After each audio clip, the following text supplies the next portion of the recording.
A CBC investigation is shedding light on post-traumatic stress disorder and prison workers. In most provinces, correctional officers are not officially recognized as first responders.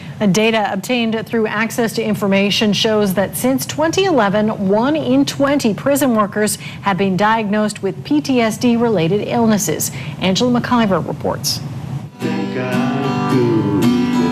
Playing music gets Guy LeBlanc through the hard days. He's had a lot of those days since he was diagnosed with PTSD a year and a half ago. One day it's like you hit a wall and your mind and your body just say, nope, you're not doing anything today. You're just staying here and you're dealing with whatever. And it was hard. The correctional worker says prison riots, suicides, and death threats at Dorchester Penitentiary shaped his diagnosis. And LeBlanc isn't the only one. At Dorchester alone, 53 workers have reported mental illnesses caused by their jobs, which is double the national average. The numbers released by Corrections Canada reveal about 1 in 20 employees at federal prisons have stress-related injuries, including PTSD. That's over a period of 5 years. But the union that represents correctional officers estimates the real numbers are much higher. People sometimes don't report their condition and live alone in silence and suffer with it. But it's not surprising given the work that the correctional officers do.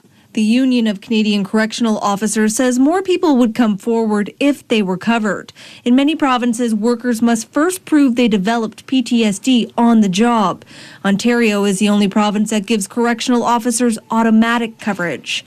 Guy LeBlanc doesn't understand why he's not considered a first responder.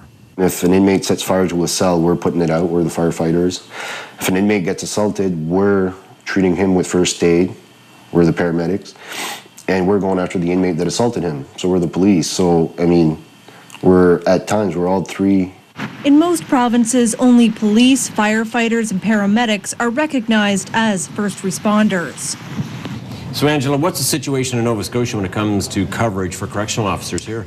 Well, Tom, you may recall 2 weeks ago, the Liberal Party tabled legislation that would amend the Workers' Compensation Act, and that would recognize all first responders, including correctional officers and even 911 dispatchers. But of course, the election was called 2 days later, so that bill essentially died on the floor. You know, correctional officers are hoping that it will be resurrected after the election. There's always that hope, but this isn't the first time. The NDP actually tabled a private member's bill similar to this back in the fall of 2014, and 2.5 years later, we're still standing here talking about it. Nothing has changed. All right, Angela, thank you very much. The CBC's Angela McIver.